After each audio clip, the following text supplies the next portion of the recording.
नमस्कार, to the point में आपका स्वागत है। और आज हैं हमारे साथ देश के यशस्वी रक्षा मंत्री श्री राजनाथ सिंह जी। सर, स्वागत है हमारी इस खास मुलाकात में। सर, सबसे पहले आपसे पूछना चाहेंगे, आज आप अहमदाबाद के कई जगहों पर घूम के आए हैं, गुजरात का माहौल कैसा है? गुजरात का माहौल भारतीय जनता पार्टी के पूरी तरह से अनुकूल है। यानी भारतीय जनता पार्टी 2/3 से अधिक सीटों पर विजय प्राप्त करने जा रही है। आम आदमी पार्टी अब की बार दिल्ली से गुजरात आई। आम आदमी पार्टी केवल अपनी उपस्थिति दर्ज कराने की लड़ाई लड़ रही है। हमने एक पर्दाफाश किया था कि विदेशों से काला धन गुजरात आ रहा है, चुनाव में यूज कर रहे हैं। तो ये आपको लगता है कि कहीं खालिस्तानी मूवमेंट फिर से देश में शुरू करेगी केजरीवाल की पार्टी? नहीं, देखिए, आम आदमी पार्टी एक ऐसी राजनीतिक पार्टी है, कुछ भी कर सकती है। आपने नहीं देखा कि पंजाब में क्या हो रहा है, कैसे उन्होंने समर्थन हासिल किया है लोगों का, और कहा कुछ और करते हैं कुछ। आप आम आदमी पार्टी और एकदम आम आदमी पार्टी की विश्वसनीयता ही समाप्त हो गई है। आप इसको देश विरोधी पार्टी मानते हैं? देश विरोधी पार्टी मानते हैं? देखिए, मैं ये सब नहीं कहना चाहता किसी को, जो हमारे देश की पार्टी है, मैं किसी पार्टी को देश विरोधी पार्टी में नहीं कहना चाहता हूं। लेकिन यह है कि आम आदमी पार्टी की साख अब लगातार समाप्त होती जा रही है, इरोड करती जा रही है।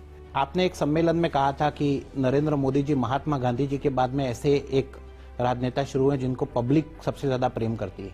उसी नरेंद्र मोदी जी को बार बार क्यों टारगेट किया जाता है, बार बार क्यों उन्हें रावण की उपाधि दी जाती है? बहुत ही दुर्भाग्यपूर्ण है। स्वस्थ लोकतांत्रिक व्यवस्था में इस तरीके का आचरण, इस तरीके का व्यवहार न तो किसी राजनीतिक पार्टी के द्वारा और न तो किसी नेता के द्वारा अपेक्षित है। बहुत ही दुर्भाग्यपूर्ण है। और मैं समझता हूं कि उन लोगों के पास शब्दों का अकाल है। किसी की आलोचना की जानी चाहिए तो वह भी स्वस्थ तरीके से आलोचना की जा सकती है। आप उनकी नीतियों की आलोचना करिए, उनके कामों की आलोचना करिए। क्या आप किसी को गाली देंगे कि आप शब्दों का प्रयोग करेंगे? मैंने तो अपने जीवन में कभी नहीं किया है। और ऐसे लोगों को जनता सबक सिखा देती है। अब की बार आपको लगता है कि पूरा वन साइडेड चुनावी रिजल्ट आएगा? पूरा, मुझे तो लगता है। चुनाव से ठीक पहले यूसीसी की चर्चा होती है, उसके बाद में मैनिफेस्टो में रेडिकलाइजेशन के सामने कठोर कदम उठा जाएंगे। नहीं, यूनिफॉर्म सिविल कोड की इसलिए चर्चा करते हैं कि भारत के संविधान के नीति निर्देशक सिद्धांतों में इसका उल्लेख है।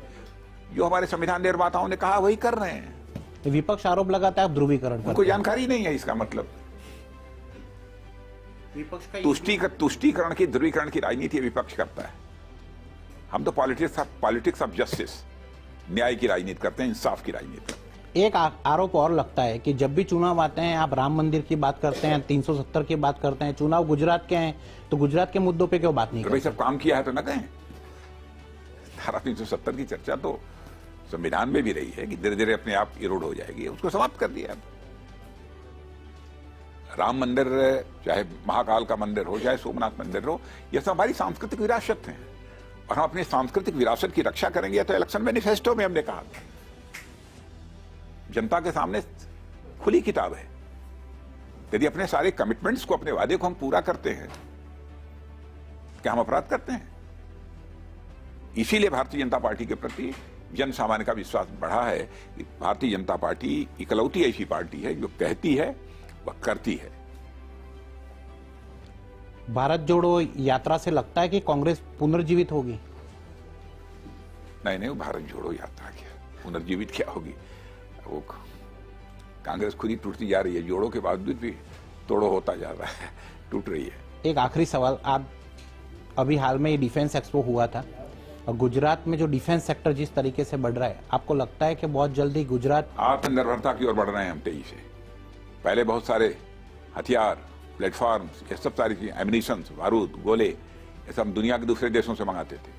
अब हमारे प्रधानमंत्री का संकल्प है कि भारत में बनेगा, भारत की धरती पर बनेगा, भारतवासियों के हाथों से बनेगा, भारत के लिए भी बनेगा और सारी दुनिया के लिए भी बनेगा। आप जब भी गुजरात आते हैं तो गुजरात में आपको सबसे खास क्या लगता है?